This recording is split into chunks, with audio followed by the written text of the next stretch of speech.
Abran su Biblia, por favor, al Evangelio según San Juan en el capítulo 3. Evangelio según San Juan en el capítulo 3.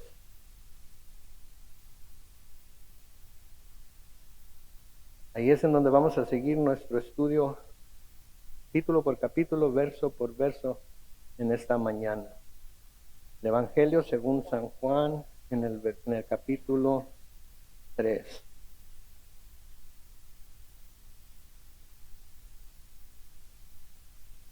¿Ya lo encontraron? Muy bien, pues entonces vamos a orar aquí antes de comenzar. Bendito Padre Celestial, te damos gracias, Señor, en esta mañana, una vez más. Estamos agradecidos, oh Dios, porque podemos reunirnos en el nombre de Jesús y podemos, Señor, aplicar nuestra mente, nuestro corazón, nuestros ojos, nuestro entendimiento, Señor, a lo que tu palabra nos dice en el pasaje que vamos a estudiar hoy. Así es que pedimos que tu Espíritu Santo nos hable a cada uno de nosotros en la forma en la que necesitamos que se nos hable y que tengamos corazones dispuestos para recibir y por el poder de tu Espíritu estar dispuestos a hacer lo que se nos llama a hacer en los pasajes que vamos a estar estudiando. Nos encomendamos a ti en el nombre glorioso de Cristo Jesús. Y la iglesia dice, muy bien, entonces estamos en el capítulo 3 y la semana pasada llegamos hasta el versículo 11 del capítulo 3. Y quiero dar un corto repaso a lo que vimos la semana pasada, porque la semana pasada estuvimos viendo leyendo y estudiando acerca de un fariseo que se llamaba Nicodemo, que vino a visitar y hacer algunas preguntas a Jesús, que en realidad no hizo ninguna pregunta. El Señor, siendo Dios, sabiendo lo que traía en su corazón, le responde antes de que él tan siquiera haga la pregunta. Pero Nicodemo, siendo un fariseo, y estudiamos lo que los fariseos eran, va a Jesús de noche. Noten lo que le dice ahí en el versículo 2. Rabí, sabemos que has venido de parte de Dios como maestro, porque nadie podría hacer estas señales que tú haces si Dios no estuviera con él. Entonces conoce a Jesús, reconoce a Jesús como maestro, lo reconoce como venido de Dios y reconoce que las señales son hechas porque Dios estaba con él. ¿Sí? Jesús, de nuevo, por ser Dios, sabe lo que Nicodemo trae en su corazón, sabe lo que Nicodemo le quería preguntar. Nicodemo, aparte, o a pesar de que era tan religioso y de que era un hombre tan estricto para seguir la ley como fariseo lo debía hacer, tiene una duda en su mente, tiene una duda en su corazón, y ¿qué es lo que el hombre tiene que hacer para poder entrar en el reino de los cielos, en el reino de Dios? Y sin que Nicodemo le pregunte al Señor en el versículo 3, Jesús le responde, de cierto te digo, que el que no nace de nuevo no puede ver el reino de Dios. Nicodemo, como hombre, en el versículo 4 le pregunta, ¿cómo puede un hombre nacer siendo ya viejo? ¿Acaso puede entrar en el vientre de su madre y volver a nacer? ¿Sí? Entonces Nicodemo está confundido, porque el Señor le está diciendo una verdad espiritual. El hombre tiene que nacer de nuevo para poder ver el reino de Dios. Y Nicodemo no entiende, porque para Nicodemo lo que el hombre tiene que hacer para poder ver el reino de Dios es cumplir con la ley, es cumplir con todos los deberes religiosos que se tienen que cumplir. Y si cumplimos con la ley, cumplimos con todos los deberes religiosos que tenemos que cumplir, entonces debemos poder confiar en que vamos a ver el reino de Dios. Amén. Es la lógica humana. Si hago bueno, voy a recibir bueno. Si hago malo, voy a recibir malo, etcétera, etcétera. Y no es que la lógica esté mal, pero es que en el reino de los cielos lo único que puede entrar, lo único que puede haber es perfección. Y ningún hombre puede decir, ni puede tratar, ni va a alcanzar la perfección simplemente cumpliendo con la ley. Necesita algo más, necesita nacer de nuevo. Brínquese hasta el versículo 10 y noten lo que le dice el Señor Jesucristo a Nicodemo. Jesús le respondió, ¿y tú eres maestro de Israel y no lo sabes?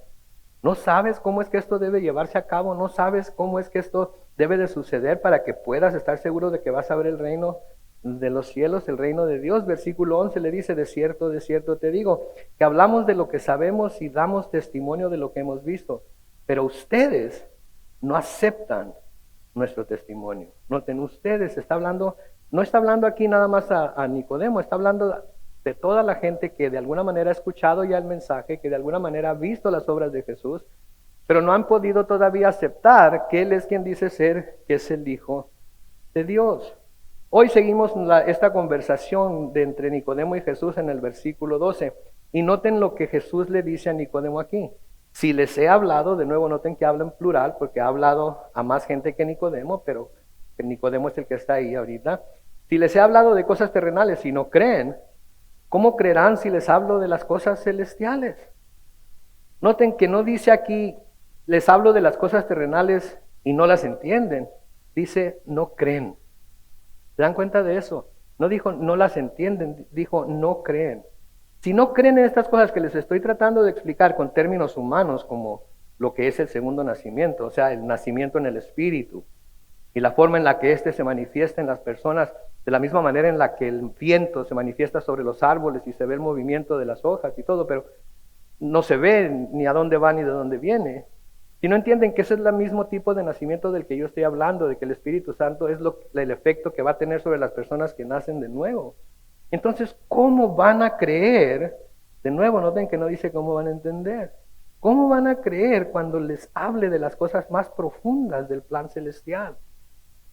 ¿Y cómo van a creer si les hablo de las cosas profundas del plan celestial, del plan de Dios, de cuál es el plan de Dios para poder abrir la puerta del cielo para que hombres pecadores puedan entrar al reino de Dios?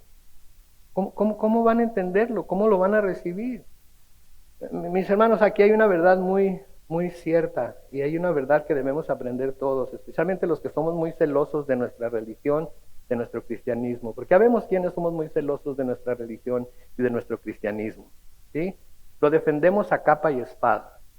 Y quizás me diga usted, bueno, pero en la Biblia dice que debemos de defender la fe, ¿no? No está hablando de defender la fe como ir a la guerra para defender, para dejar establecido que el cristianismo es la mejor religión del mundo. Cuando habla de defender la fe, habla de defender la razón por la cual nosotros hemos puesto nuestra confianza en el Señor Jesucristo. Yo tengo que estar listo, como dice Pedro, para dar razón de por qué yo creo lo que creo. Y con esa razón estoy defendiendo mi fe. Pero hay muchos cristianos celosos, como había fariseos celosos, que quieren defender el cristianismo y quieren defender su religión a capa y espada, ¿sí? Y la verdad de las cosas es que hay muchas cosas dentro del cristianismo y dentro de la Biblia que no vamos a entender nosotros. Que por más que lo queramos explicar, que por más que queramos convencer a la gente con ello, no lo vamos a poder explicar correctamente porque es demasiado profundo para nosotros. Entonces tenemos que reconocer que no siempre vamos a entender todo lo que Dios nos pide que creamos. Solo tenemos que creerlo y si en verdad lo creemos, nuestra vida va a ser la mejor evidencia de que Él nos dice la verdad en todo lo que nos dice. No nuestro conocimiento, porque podemos tener muchísimo conocimiento, podemos aprendernos libros completos de la Biblia y citar versículos aquí y allá para probar nuestro punto. Pero no es eso lo que va a dar testimonio de que hemos nacido de nuevo. Lo que va a dar testimonio de que hemos nacido de nuevo es la manera en la que vivimos. Porque así como el viento sopla sobre los árboles y se ven las hojas moverse, pero no sabemos de dónde viene ni a dónde va, así el Espíritu viene a la vida del hombre cuando nace de nuevo. Y hay cambios en la vida del hombre, hay cambios en su comportamiento, en su manera de hablar, en su manera de ver las cosas, en su manera de pensar. Que como les decía la semana pasada, hasta nos preguntan, ¿y de dónde salió ese pensamiento? ¿De dónde salió esa manera de ver las cosas? Bueno, pues salió de mi corazón, habitado ahora por el Espíritu Santo, después de haber yo nacido de nuevo. Entonces, cuando le creemos a Él, ¿sí? Es cuando tanto lo terrenal como lo celestial viene a tener sentido en nuestra vida. Yo no tengo que entender 100% todo lo que la Biblia dice. No tengo que razonarlo, porque mi cerebro está muy pequeño. Mi cerebro está muy pequeño para entender cosas tan sublimes como los que la Biblia me habla a veces. Entonces, tengo que creer que lo que Dios me está diciendo en este libro que Él me dejó a mí para que yo lo pueda conocer a Él y pueda conocer su voluntad es cierto. Y si creo que es cierto, ¿qué voy a hacer? Lo voy a poner por obra, por el poder del Espíritu Santo, ¿sí? Noten el versículo 13, nadie subió al cielo, sino el que descendió del cielo, que es el Hijo del Hombre. Entonces, nadie subió al cielo, lo que quiere decir que nadie puede hablar claramente y con toda seguridad y con toda verdad acerca de lo que hay en el cielo, excepto el que descendió del cielo. ¿Y ese es quién? Jesucristo. Me asombra a mí ver cuántas personas pretenden hablar del cielo y hasta escriben libros acerca de cómo estuvieron en el cielo y cómo bajaron del cielo, cómo se murieron y se fueron al cielo y vinieron y ahora lo están contando y están vendiendo libros. Y miles y quizás millones de cristianos están comprando esos libros porque quieren saber cómo es el cielo. Yo diría, pregúntele a Jesús. Lea las Escrituras. ¿Sí? Pablo fue al cielo, ¿se acuerdan? En 1 Corintios nos dice que fue llevado hasta al tercer cielo. ¿Y cuál fue la conclusión a la que llegó Pablo cuando volvió a la tierra? Que las cosas que había visto eran tan sublimes que palabras humanas no les servirían para poder explicarlas. Sin embargo, aquí están estas personas escribiendo libros acerca de lo que hay en el cielo. Y acerca de lo que hay en el cielo. Pero al que debemos de ir es a Jesús, porque lo que Jesús está diciendo aquí es, mira Nicodemo, si alguien te puede dar testimonio de las cosas celestiales, es el que ha descendido del cielo y nadie más. Y ese es Jesús. Me hace increíblemente necio que alguien pueda creer más en el testimonio de los que dicen conocer las cosas celestiales, sino en aquel que es el único que ha visto de primera mano las cosas celestiales. Que ha estado de eternidad pasada, que está ahorita en el presente y va a estar hasta toda la eternidad en ese cielo. Entonces, si queremos saber algo de las cosas celestiales, debemos de ir a Jesús. Ahora, yo no les estoy diciendo que para ver el reino de Dios es necesario nacer de nuevo porque a mí se me haga una buena idea. Espero que no crean que esa es la razón por la que lo estoy diciendo. O porque se oiga como algo espiritual, o porque tenga cierto drama en el hecho de que tienes que nacer de nuevo. Te los estoy diciendo porque Jesús, el Hijo del Dios viviente, a través de su palabra, nos está diciendo que es necesario nacer de nuevo si queremos ver el reino de Dios. Esa es la razón por la que los estoy diciendo, y esa es la razón por la que debemos creerlo o no creerlo. Si lo creemos, entonces va a haber un efecto en nuestra vida que va a llevar a manifestar el nuevo nacimiento delante de los demás. Si no lo creemos, pues no lo creemos y ya, pero las consecuencias van a ser bastante serias, como vamos a ver más adelante. Pero si queremos saber acerca del cielo, si queremos saber acerca de lo que pasa allá, si queremos saber acerca de la voluntad de Dios, tenemos que ir con Jesús. Porque Jesús fue el último profeta, por así llamarlo, que Dios nos mandó para que nos hablara de todas las verdades del reino celestial. Y en Hebreos capítulo 1, los versículos 1 al 3, Hebreos capítulo 1, versículos 1 al 3, noten lo que dice Dios, que muchas veces de distintas maneras habló en otros tiempos a nuestros padres, ¿por medio de quién? De los profetas. En estos días finales nos ha hablado por medio de quién? Del Hijo, a quien constituyó heredero de todo y mediante el cual hizo el universo. Él es el resplandor de la gloria de Dios, es la imagen misma de lo que Dios es. Él es quien sustenta todas las cosas con la palabra de su poder. Después de llevar a cabo la purificación de nuestros pecados por medio de sí mismo, se sentó a la derecha de la majestad en las alturas. Jesús vino de las alturas, vino a proclamar el reino de Dios. Jesús cumplió con su cometido y eso es lo que vamos a ver hoy, la misión de Jesús, la verdadera misión de Jesús. Y luego, después de ser crucificado y después de resucitar, ascendió al cielo y está sentado a la derecha de la majestad. Y ahí va a estar por toda la eternidad, pero puede vivir en nosotros por medio de su Espíritu. Y luego, es como si el Señor le dijera a Nicodemo, ya que preguntas cómo es que esto puede lograrse, cómo es que esto puede ser, que un hombre pueda nacer de nuevo, y que no es como tú piensas, que tendría que entrar de nuevo en el vientre de su madre y volver a nacer. Escucha esto, y el Señor le va a explicar cómo es que esto sucede.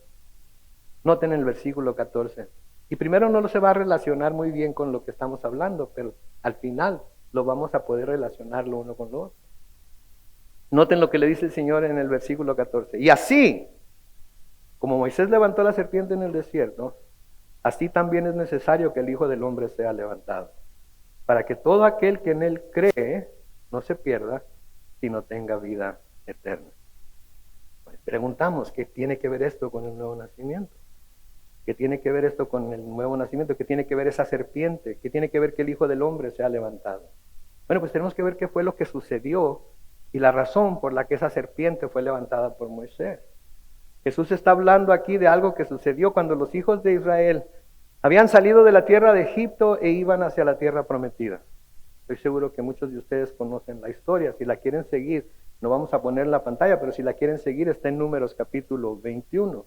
Números capítulo 21 se nos dice que el pueblo murmuró contra Dios y murmuró contra Moisés. Y se empieza a quejar con Moisés y les dice, ¿para qué nos hiciste salir de Egipto? ¿Para hacernos morir en este desierto? No hay pan ni agua y ya estamos hartos de este pan tan liviano. Abón llama.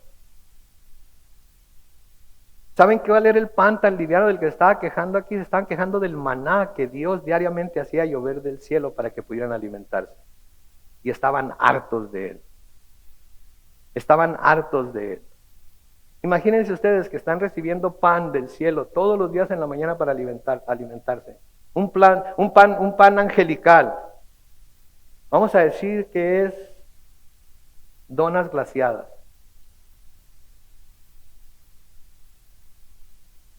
Y lo pueden comer todos los días y no aumentan de peso ni nada de esto. Todos los días pueden comerlo en la mañana.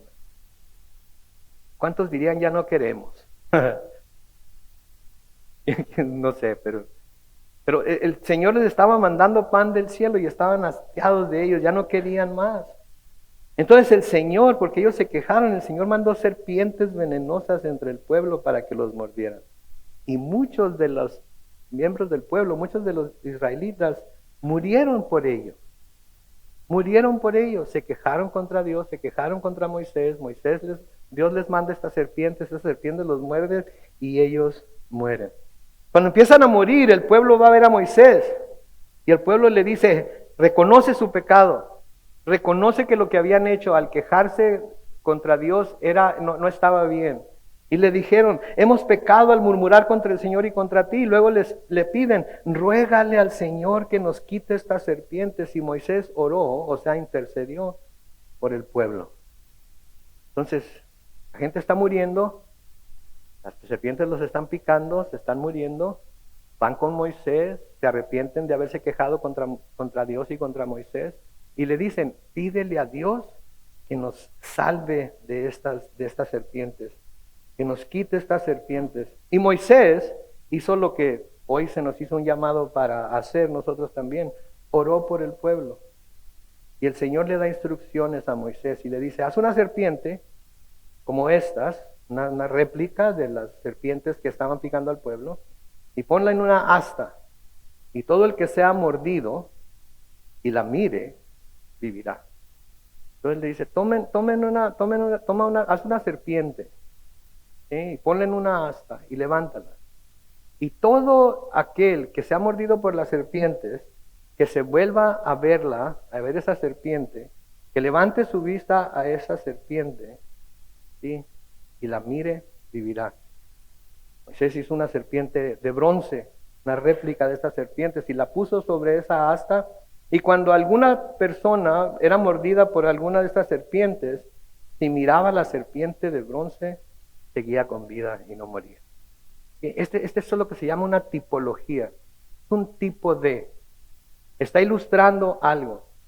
Sí, está ilustrando algo. La serpiente es el símbolo del pecado, que ha mordido a todo ser humano y le ha inyectado su veneno. La serpiente entonces simboliza el pecado, que ha mordido a todo ser humano y le ha inyectado su veneno. En Romanos capítulo 5 y el versículo 12, noten lo que dice. Por tanto, como el pecado entró en el mundo por un solo hombre, y por medio del pecado entró la muerte, así la muerte pasó ¿a quién? A todos los hombres, por cuanto todos pecaron. Y el resultado de que el pecado entró al mundo es la muerte, porque la paga del pecado es muerte, es algo seguro. Ahora, la muerte de la que habla la Biblia aquí no es la muerte física. Y no es la muerte física, porque salvos o no, cuando nos termine el tiempo que tenemos para vivir aquí en la tierra, vamos a morir, al menos que el Señor venga por nosotros antes. ¿Están de acuerdo? No los oí muy contentos, pero entiendo por qué. Entonces, si el Señor retrasa su venida, vamos a morir aunque seamos salvos. Entonces, la muerte que está hablando aquí no es una muerte física.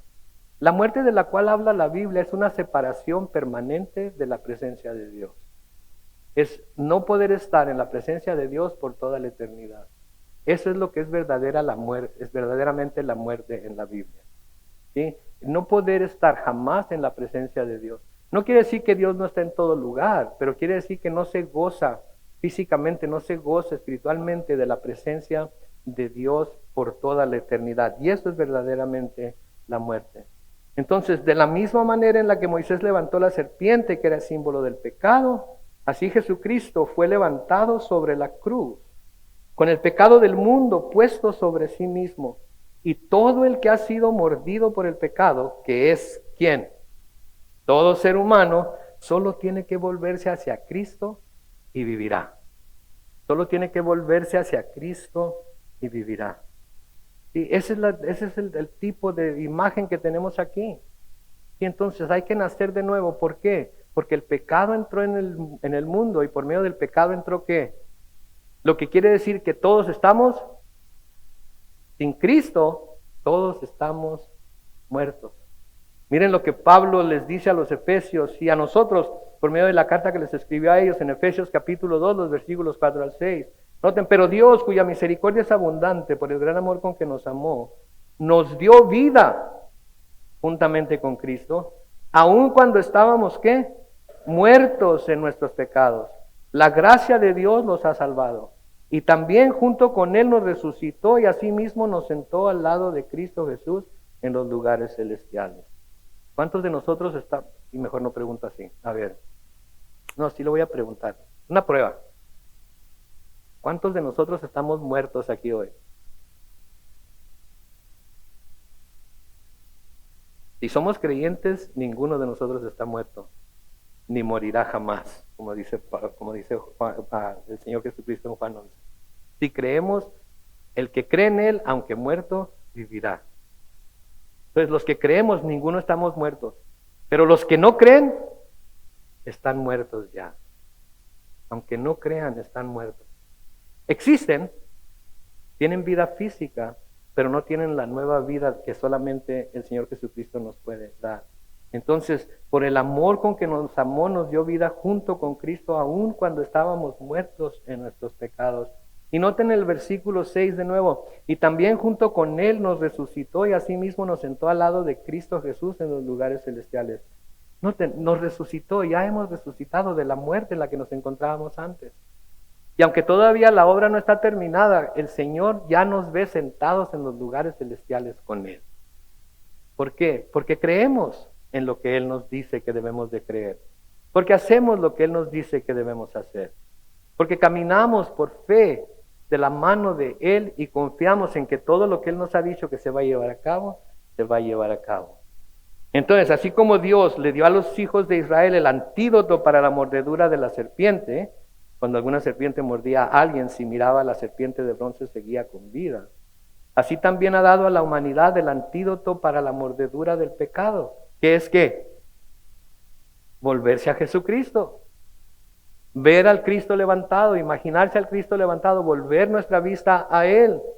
¿Sí? Y así es como se nace de nuevo, volviéndose a Jesús, creyéndole que si nos volvemos a Él, seremos salvos.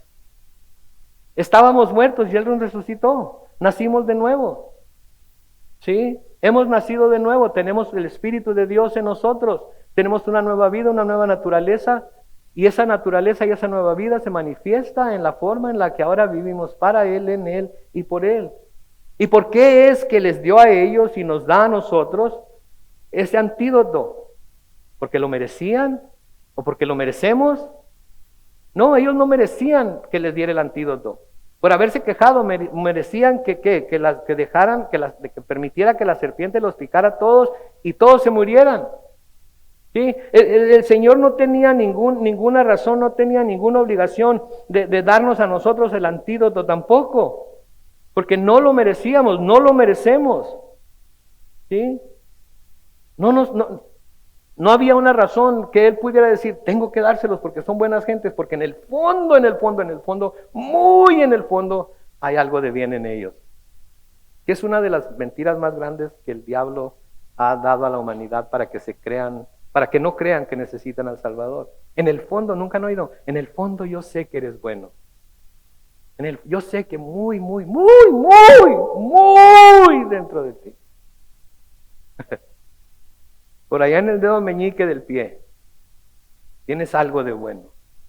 La Biblia nos dice que no hay bueno ni aún uno. Ni aún uno. Entonces no nos dio el antídoto, no se los dio a ellos, ni nos dio el antídoto a nosotros, porque lo mereciéramos. O porque nos lo podíamos ganar de alguna manera. ¿Por qué nos dio el antídoto? Versículo más famoso de toda la Biblia. Versículo 16. Porque de tal manera amó Dios al mundo, que ha dado a su Hijo unigénito, para que todo aquel que en Él cree no se pierda, sino tenga eterno. Porque de tal manera amó Dios al mundo. Pero noten que la palabra amó está en tiempo pasado. ¿Qué quiere decir eso? ¿Que Dios ya no ama al mundo? No. Si no lo amara ya lo hubiera destruido completamente. Pero lo que quiere decir es que en la entrega de su Hijo, el Señor mostró cuánto verdaderamente amaba al mundo. Y no hay más cosa que pueda hacer, no hay otra cosa que pueda hacer para demostrarnos su amor que lo que ya hizo, que fue entregar a su Hijo. Fue entregar a su Hijo para que Él muriera en nuestro lugar. Fue entregar a su Hijo, el cual era Dios, porque era Dios. Dios tomó cuerpo humano en Jesucristo y vino y murió Él mismo por nosotros. Jesús dice que no hay mayor amor que este, que alguien dé su vida por sus amigos. Y el Señor vino y dio su vida por nosotros, y no hay amor mayor que ese. ¿Qué puede hacer Dios, aparte de haber enviado a su Hijo, para que usted crea que Dios en realidad le ama? ¿Qué más puede hacer? Piensa en algo. Piensa en algo. ¿Qué puede hacer? ¿Darle una casa más grande? ¿Darle un carro nuevo? ¿Sanar su enfermedad? ¿Prosperarlo más de lo que está prosperado, si es el grado que se ha prosperado? ¿Qué puede hacer Dios ahorita para demostrarle que lo ama? No hay nada que pueda hacer. Porque lo que hizo al enviar a su Hijo fue demostrarnos cuánto nos amaba. ¿Alguno de ustedes que tiene un hijo estaría dispuesto a que lo tomaran y lo sacrificaran allá afuera para que todos nosotros no fuéramos ejecutados por algún guardia nacional que quiere matarnos a todos por creer en Jesucristo? ¿Estaría dispuesto a decir, no los mates a ellos, aquí está mi hijo, mátalo a él? Uno debe de haber uno entre ustedes que estuviera dispuesto a hacer eso para mostrar cuánto nos ama a todos como iglesia. Come on. ¿O qué están pensando? No, que lo haga el pastor, porque él es el pastor. Allá está mi hijo atrás, yo creo que me oyó, por eso se paró. Ninguno de nosotros lo haríamos, ¿no es cierto? Sería una muestra de amor tremenda, ¿no es cierto? Eso fue lo que hizo Dios. Por eso nos dio el antídoto, para que no muriéramos por nuestro pecado, porque nos amó tanto que dio a su Hijo unigénito para que todo aquel que en Él cree no se pierda, sino que tenga vida eterna. Y entonces, así como los hijos de Israel tuvieron que creer el testimonio de Moisés, de que si eran mordidos por las serpientes, lo único que tenían que hacer era mirar hacia la serpiente de bronce sobre la asta y vivirían, así también ahora se tiene que creer en el testimonio del mismo Hijo de Dios, de que el pecador que lleva en su carne la naturaleza pecaminosa de Adán y por la cual está muriendo, tiene que volverse a Cristo crucificado para poder nacer de nuevo y alcanzar la vida eterna, poder ver el reino de Dios. Y la pregunta es si lo creemos o no. No si lo entendemos, si lo creemos o no. Porque si lo creemos ya pasamos de muerte a vida. Pero si no lo creemos, estamos muertos, aun cuando creamos que estamos vivos. Y esa es la pregunta más importante que les voy a hacer aquí esta mañana. ¿Lo creen o no lo creen? Porque si lo creen, entonces esa es la forma en la que se nace de nuevo. El Espíritu Santo de Dios viene y mora en el creyente. Y aunque no veamos cuando viene el Espíritu Santo y vemos o se va o viene o cómo lo hace, lo vemos en el resultado, lo vemos en el cambio de vida de la persona que recibe el testimonio de Cristo. No puede no verse un cambio. No somos perfectos, pero nunca seguimos iguales que como éramos antes. porque hemos llegado a creer en el Hijo de Dios. Por eso Pablo nos dice en 2 de Corintios capítulo 5, los versículos 17 al 21, noten, de modo que si alguno está en Cristo, ya es una nueva creación. Atrás ha quedado lo viejo, ahora ya todo es nuevo. Y todo esto proviene de Dios, quien nos reconcilió consigo mismo a través de Cristo y nos dio el ministerio de la reconciliación. Esto quiere decir que en Cristo Dios estaba reconciliando al mundo consigo mismo, sin tomarles en cuenta sus pecados, y que a nosotros nos encargó el mensaje de la reconciliación. Así que somos embajadores en nombre de Cristo, y como si Dios les rogara a ustedes por medio de nosotros, en nombre de Cristo les rogamos, reconcíliense con Dios. Que al que no cometió ningún pecado por nosotros, Dios lo hizo pecado para que en él nosotros fuéramos hechos justicia de Dios. Entonces, ¿cuál fue la misión de Jesús? Venir a salvar a los pecadores. Y la misión de nosotros como iglesia y como miembros de la iglesia es también buscar la manera de que todo pecador se salve, dejándole saber que Jesucristo vino a esta tierra y vivió perfectamente, vivió una vida perfecta para que si ellos creen, también puedan tener vida eterna. ¿Sí? En el versículo 17, noten lo que dice. Porque Dios no envió a su Hijo al mundo para condenar al mundo, sino para que el mundo sea salvo por él. ¿Escucharon eso? Porque Dios no envió a su Hijo al mundo para condenar al mundo, sino para que el mundo sea salvo por él. Es necesario que nos demos cuenta de que en su primera venida Jesucristo no vino como juez, sino como Salvador. Esta fue la misión que traía en su primera venida. Salvar. Y nosotros también como iglesia tenemos que presentar a Jesucristo primeramente como Salvador. Pero a veces comenzamos al revés. Lo presentamos como juez y no hablamos de Él como Salvador. Y esta fue la principal razón por la que vino a salvar. Su mismo nombre, Jesús, en hebreo, Yeshua, quiere decir Dios es mi salvación. Quiere decir Dios es mi salvación. Jesús vino a salvar. Esa fue la razón por la que vino a la tierra, esa fue la razón por la que dejó su trono en el cielo, esa fue la razón por la que nosotros ahora somos salvos, porque Él vino a salvar. En Mateo 1 y el versículo 21, ¿sí? El ángel hablando con José le dice, mira, María tendrá un hijo, a quien pondrás por nombre ¿qué? Jesús. ¿Por qué se va a llamar Jesús? Porque Él salvará a su pueblo de sus pecados. De nuevo, Jesús en hebreo es Yeshua o Yahshua. Ya, Dios, Yeshua, salvación. ¿Sí? En Lucas capítulo 9, va rumbo a Jerusalén y envía a mensajeros para que le hagan preparativos. Pero en el versículo 53 dice que en Jerusalén, Lucas 9, versículos 53 y 54, en Jerusalén se nos dice ahí que no lo recibieron porque se dieron cuenta de que su intención era ir a Jerusalén. Al ver esto, noten la reacción de sus discípulos.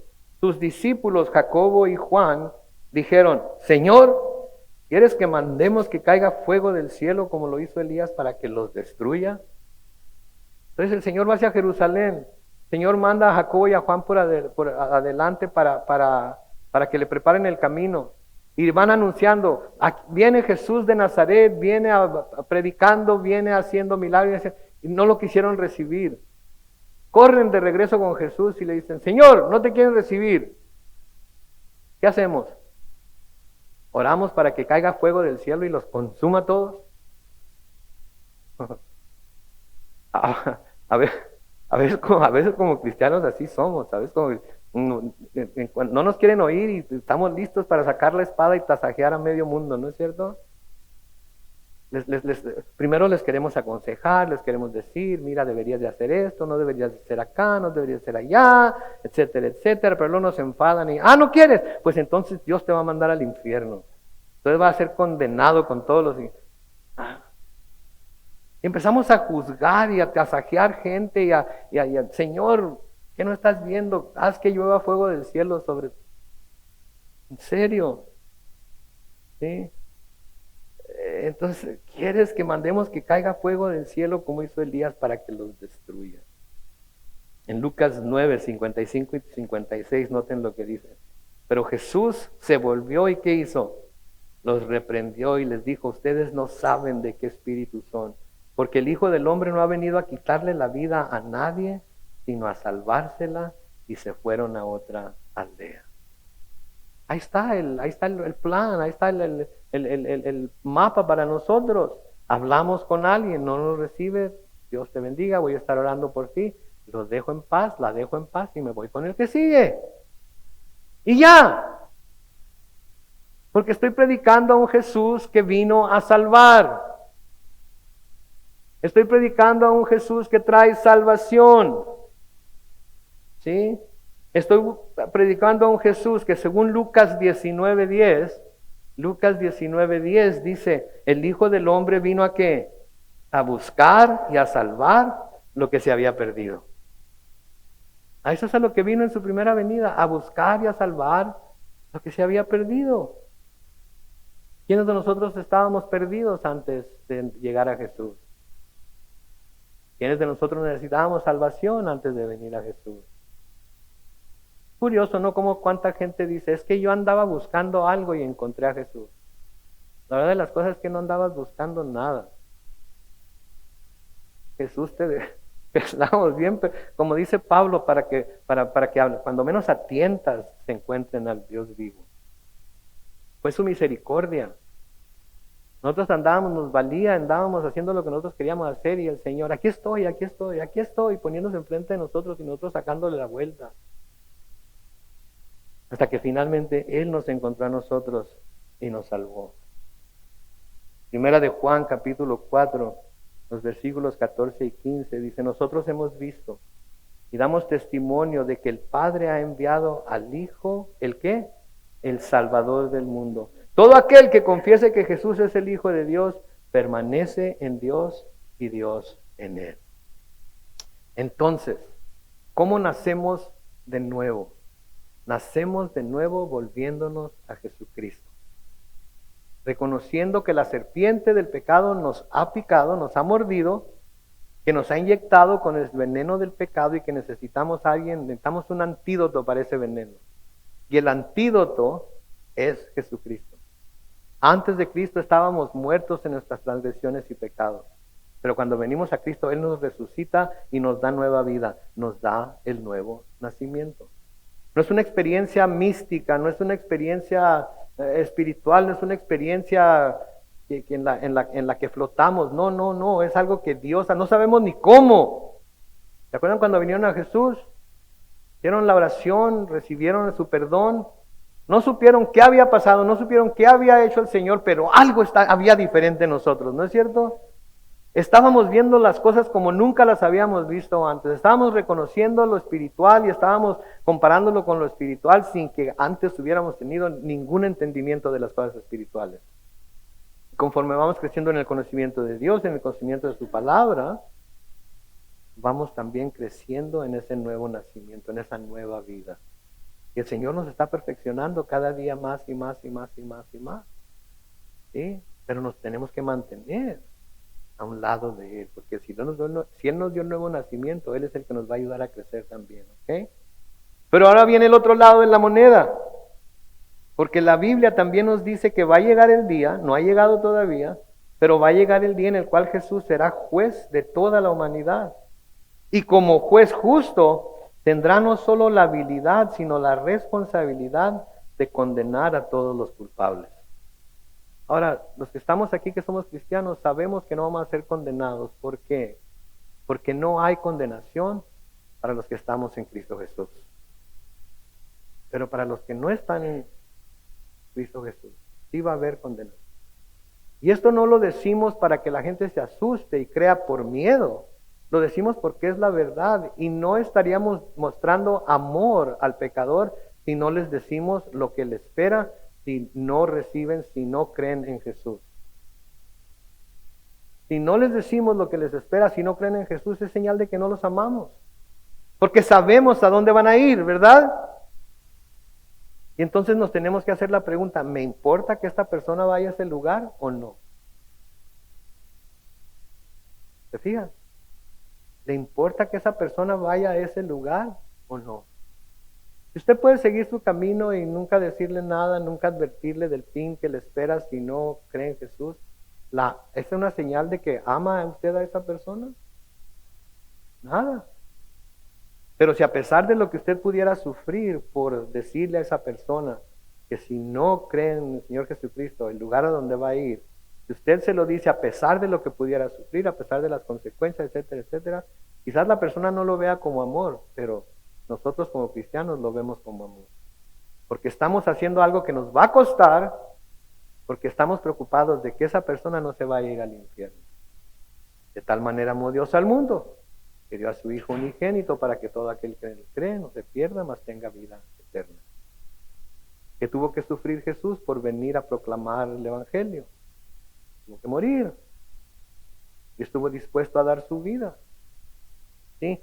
Entonces, de nuevo, la Biblia también nos dice que va a llegar el día en el cual Jesús será juez de la humanidad y como juez justo tendrá no solo la habilidad, sino la responsabilidad de condenar a los culpables. Vean ahí en su Biblia unas cuantas páginas hacia la derecha, un scroll hacia arriba o dos, en Juan capítulo 5, los versículos 22 y 23. Juan capítulo 5, versículos 22 y 23. Ya lo estaremos viendo más detenidamente cuando lleguemos ahí, pero esto prueba el punto que les estoy queriendo hacer. Juan 5, 22, pues el Padre no juzga a nadie. ¿El Padre a quién juzga? A nadie, sino que todo el juicio se lo ha dado ¿a quién? Al Hijo. ¿Para qué? Para que todos honren al Hijo tal y como honran al Padre. El que no honra al Hijo, no honra al Padre que lo envió.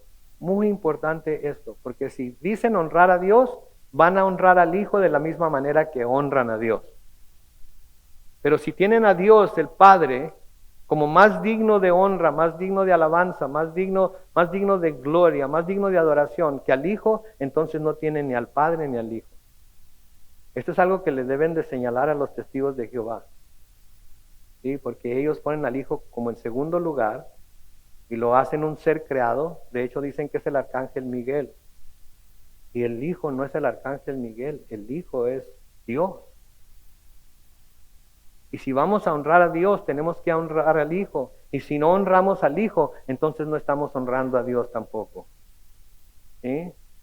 El que no honra al Hijo, de nuevo, no honra al Padre que lo envió. ¿Sí? Entonces todo juicio, el Padre se lo ha dado al Hijo. El único juez delante del cual vamos a comparecer un día para dar cuenta de lo que hemos hecho, bueno o malo, es delante del trono de Jesús. Él va a ser el que nos va a juzgar, tanto buenos como a malos. Y sí, los cristianos vamos a ser juzgados también, pero no para condenación, sino para entrega de galardones. ¿Okay? Luego hablamos de eso también. En Hechos capítulo 10, los versículos 40 al 43, Hechos 10, 40 al 43, noten lo que dice. Sin embargo, Pablo aquí hablando de Jesús, Dios lo resucitó al tercer día y permitió que muchos lo vieran. Pero no lo vio todo el pueblo, sino solo aquellos testigos que Dios había elegido de antemano, es decir, nosotros, los que comimos y bebimos con Él después de que Él resucitó de entre los muertos.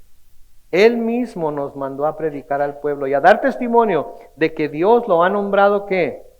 Juez de los vivos y de los muertos. Acerca de Él dicen los profetas que todos los que crean en su nombre recibirán el perdón de sus pecados. Entonces, Él va a ser el juez. El mismo que vino a salvar un día va a ser el mismo que va a juzgar.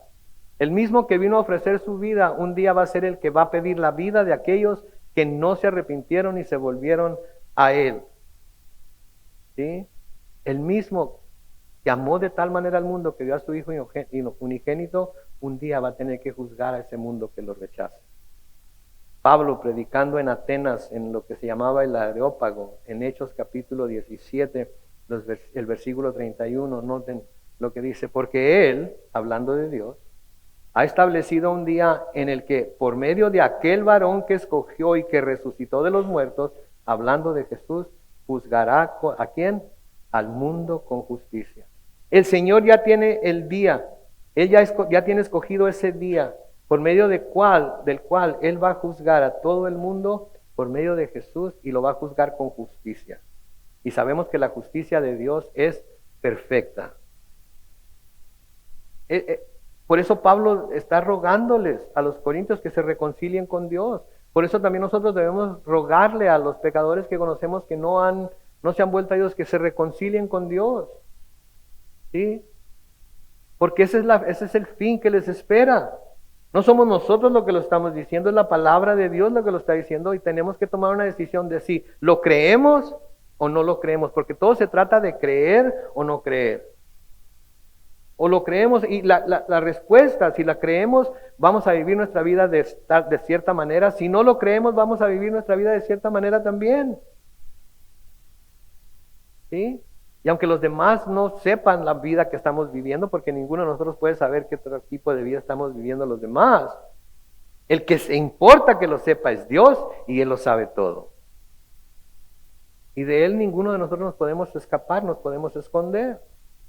En 2 de Corintios capítulo 5, los versículos 10 y la primera parte del 11 dice, porque es necesario que ¿cuántos? Todos nosotros comparezcamos ante el tribunal de Cristo para que cada uno reciba según lo bueno o lo malo que haya hecho mientras estaba en el cuerpo. Así que, puesto que conocemos el temor del Señor, ¿qué procuramos hacer? Procuramos convencer a todos. Procuramos, no dice que lo vamos a lograr. Y no debemos sentirnos culpables porque no lo logramos. Porque ninguno de nosotros somos el Espíritu Santo. Nosotros solamente tratamos, nosotros solamente buscamos, procuramos convencer a todos. Eso no quiere decir que todos van a ser convencidos. Segunda de Timoteo capítulo 4 y el versículo 8 al final de la vida de Pablo. Noten lo que le dice a Timoteo. Por lo demás, me está reservada la corona de ¿qué? De justicia. Que en aquel día me dará el Señor. ¿Cómo lo nombra? El juez justo. Y no solo a mí, sino también a todos los que aman su venida. ¿Cuántos aman su venida?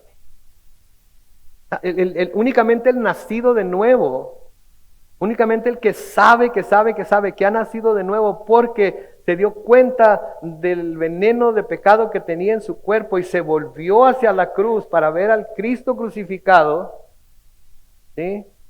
Ha nacido de nuevo y puede gozarse, puede amar la venida del Señor. A mucha gente le asusta que hablemos de la inminente venida del Señor.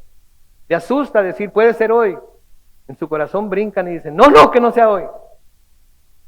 Espero que usted no sea una de esas personas que cuando se habla de la venida del Señor, piense en su corazón, no, que no sea hoy, no estoy listo. Que ame esa venida.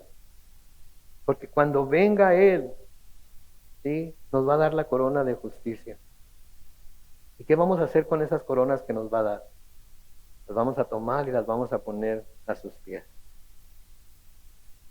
Pero luego viene el versículo 18. Y aquí creo que se presenta la severidad del no creer y el gozo de sí creer. Porque en la primera parte del versículo 18 dice que el que cree en Él no es condenado. El que cree en Él no es condenado. El que cree en Él no es condenado. Y la pregunta de nuevo es, ¿usted cree en Él? ¿Usted cree en Él? ¿Usted cree en todo lo que la palabra de Dios dice acerca de Él, en lo que Él es, en lo que dice que Él hizo, en lo que dice que nosotros tendremos como herencia por lo que Él hizo? ¿Usted cree? Porque el que cree no es condenado. Entonces, porque Él vino a salvar, los que creen en su mensaje de salvación no serán condenados. Los que al darse cuenta de que han sido mordidos por la serpiente del pecado y se han vuelto a Él, no serán condenados. O sea que no morirán. ¿Por qué? ¿Por qué? Porque en Romanos 6:23, noten lo que dice, porque la paga del pecado es muerte, pero la dádiva de Dios es vida eterna en Cristo Jesús nuestro Señor. Y de eso podemos estar seguros. Si hemos nacido de nuevo, amamos esos versículos. No tenemos temor al leer estos versículos, leemos la paga del pecado es muerte. Sí, eso era lo que yo en donde me encontraba antes, pero ahora Dios me ha dado vida eterna en Cristo Jesús, mi Señor. Y nos gozamos en ello. Y cuando se nos dice Jesús puede venir hoy, decimos amén, sí Señor Jesús, ven. Porque estamos seguros de a dónde vamos a ir. ¿Sí? Busquen otra vez en su Biblia unas cuantas páginas hacia la derecha, un scroll hacia arriba en Juan capítulo 5 y el versículo 24. Juan capítulo 5 y el versículo 24. En donde la palabra de Dios dice, de cierto les digo, el que oye mi palabra y ¿qué? Y cree al que me envió. Noten que no dice cree en el que me envió, dice cree al que me envió, tiene vida eterna y no será condenado, sino que ha pasado de muerte a vida, ha nacido de nuevo. Y note que no dice de nuevo, cree en el que me envió, dice cree al que me envió. Porque creer en, ¿sabían ustedes que de acuerdo a Santiago es algo que los mismos demonios pueden hacer? Santiago dice que crees en Dios, haces bien. Porque también los demonios creen y tiemblan. Pero los demonios no pueden ser salvos. Nosotros no solamente creemos en Dios, le creemos a Dios. Le creemos a Dios y tomamos en serio las cosas que Él nos ha dicho.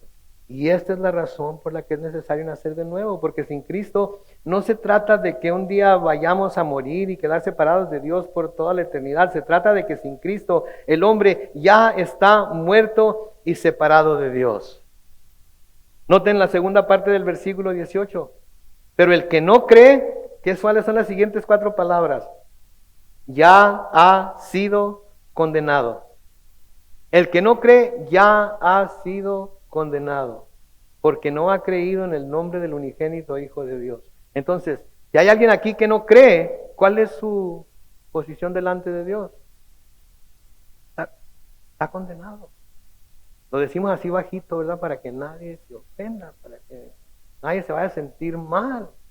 Pero estamos cometiendo un error, queremos que se sientan mal. Queremos que se den cuenta del peligro en el que se encuentran, en el que están. Y el que no cree ya ha sido condenado, no tiene que hacer absolutamente nada más para ser condenado. Así como está, sin haber matado a nadie jamás, sin haber robado ni un penny en toda su vida, sin haber dicho una sola mentira, si no cree en el Hijo de Dios, está condenado. Y no se oye bonito, no se oye como que... Pero es lo que la palabra de Dios dice, lo leyeron ustedes ahí en la segunda parte del versículo 18. El que no cree ya ha sido condenado. ¿Por qué? Porque no ha creído en el nombre del unigénito Hijo de Dios. Entonces la persona que no cree a Dios acerca de Jesús y su obra no tiene que hacer absolutamente nada más para ser condenado al infierno. Ya está condenado. Había una película hace mucho tiempo, siempre la menciono porque esto lo ilustra muy bien.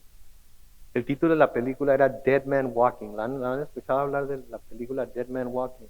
Dead Man Walking es acerca de alguien que está condenado a muerte. Y cuando sacan a alguien de la celda en donde los tienen, a los condenados a muerte, y van hacia la silla eléctrica para ejecutarlos, el guardia va diciendo enfrente de él, Dead Man Walking. Dead Man Walking. Está diciendo, un hombre muerto va caminando. ¿Por qué? Porque el que está sentenciado a muerte ya está muerto. Al menos que alguien lo libere, al menos que alguien le quite la condena, va a morir irremisiblemente. La persona que no cree ya está condenada. Está muerta mientras vive. Y la única manera de nacer de nuevo es volviéndose a Jesús, creer que Él es quien dijo. Romanos capítulo 3. Versículos 23 y 24 dice, por cuanto todos pecaron, ¿cuántos pecaron? Y están que destituidos de la gloria de Dios. No sé el versículo 24, pero son justificados gratuitamente por su gracia mediante la redención que proveyó Cristo Jesús. Entonces no hay razón para ser condenados, no hay razón para ir al infierno. Porque Cristo Jesús vino a esta tierra a entregar su vida por nosotros para que podamos tener vida. La persona que desprecia la benignidad y la paciencia de Dios que Dios está ofreciendo a través de Cristo, lo único que está haciendo es amontonando más ira para el día en el que la justa ira de Dios se manifieste sobre la humanidad. No lo digo con gozo, no lo digo con alegría, lo digo con tristeza porque conozco gente que todavía no ha doblado la rodilla delante de Cristo. Y que a pesar de que no tienen por qué ser condenados, por alguna razón insisten en quedarse en la situación en la que están, insisten en quedarse en el lugar en donde están, aunque se les dice que si no creen ya son condenados. Y no lo entiendo, no lo comprendo, pero entiendo que hay un Dios misericordioso, que hay un Dios lleno de gracia, que todo aquel que viene a Él por medio de su Hijo Jesús nunca será rechazado, siempre será recibido y recibirá vida eterna. Entonces esta es la condición en la que nos encontramos todos sin Cristo. Estamos muertos, estábamos condenados, pero en Cristo hemos nacido de nuevo y en Cristo hemos sido perdonados y en Cristo ahora tenemos la vida eterna. Mientras el grupo de alabanza pasa al frente, voy a leerles un pasaje más. Se encuentra en Efesios capítulo 2, los versículos 1 al 9. Efesios capítulo 2, versículos 1 al 9. A ustedes los que creen, Él les dio vida cuando aún estaban muertos en sus delitos y pecados, los cuales en otro tiempo practicaron, pues vivían de acuerdo a la corriente de este mundo y en conformidad con el príncipe del poder del aire, que es el espíritu que ahora opera en los hijos de desobediencia. Entre ellos todos nosotros también vivimos en otro tiempo y seguíamos los deseos de nuestra naturaleza humana y hacíamos lo que nuestra naturaleza y nuestros pensamientos nos llevaban a hacer. Éramos por naturaleza objetos de ira como los demás, pero Dios, cuya misericordia es abundante, por el gran amor con que nos amó, nos dio vida junto con Cristo, aun cuando estábamos muertos en nuestros pecados. La gracia de Dios los ha salvado. Y también junto con Él nos resucitó y asimismo nos sentó al lado de Cristo Jesús en los lugares celestiales, para mostrar en los tiempos venideros las abundantes riquezas de su gracia y su bondad para con nosotros en Cristo Jesús. Pero Dios, por el gran amor con que nos amó, no porque lo merecíamos, no porque en el fondo éramos buenos, no porque tuviéramos algo que ofrecer, sino porque nos amó de tal manera que envió a su Hijo unigénito a morir en la cruz por todos y cada uno de nosotros, para que todo el que no se pierda, mas tenga vida. Oremos. Bendito Padre Celestial, te damos gracias, Señor, en esta mañana por la esperanza que tenemos en Cristo Jesús. Te damos gracias, Dios, porque por esa misericordia tan grande que has tenido para con nosotros. Damos gracias, Padre Santo, porque a través de Jesucristo nos has reconciliado contigo mismo y ahora podemos estar seguros de que ninguna condenación hay para los que están en Cristo Jesús, nuestro Señor. Te damos gracias, Dios, porque hemos alcanzado esa salvación, no porque nosotros lo hubiéramos merecido, sino porque tú, Padre Santo, en tu gran sabiduría, en tu gran misericordia, nos encontraste, nos abriste los ojos, nos dejaste ver la situación en la que nos encontrábamos y pudimos en ese mismo momento reconocer que necesitábamos un Salvador. Necesitábamos un Salvador, alguien que fuera lo suficientemente perfecto como para tomar nuestro lugar y pagar por nuestro pecado en la cruz. Y sabemos por lo que las Escrituras dicen que ese Salvador es tu Hijo Jesucristo. Así que hoy, como creyentes, nos volvemos a Él para darle las gracias. Nos volvemos a Él en el Espíritu para adorarlo, para exaltarlo, para alabarlo, por lo que Él es y por lo que Él ha hecho. Nos volvemos a Él para reconocerlo y nos postramos delante de Él para exaltarlo sobre todo lo que pudiera estar exaltado. Pero hoy también, Señor, te pedimos por aquellos que todavía no han doblado la rodilla, que todavía no se han vuelto a Él, que todavía, por alguna razón, creen que no lo necesitan. Ayúdanos a preocuparnos tanto por ellos, que no dejamos de hablarles, que no dejamos de decirles, que no dejamos de predicarles que Cristo en su primera venida vino a buscarlos y a salvarlos. No a condenarlos, a buscarlos y a salvarlos. Que movidos por tu Espíritu, Señor, doblen la rodilla delante de Él y sean salvos como lo somos nosotros. Gracias por el nuevo nacimiento. Gracias, Señor, por tu bondad. Gracias por tu benignidad y misericordia. En el nombre glorioso de Cristo Jesús. Y la iglesia dice, amén y amén.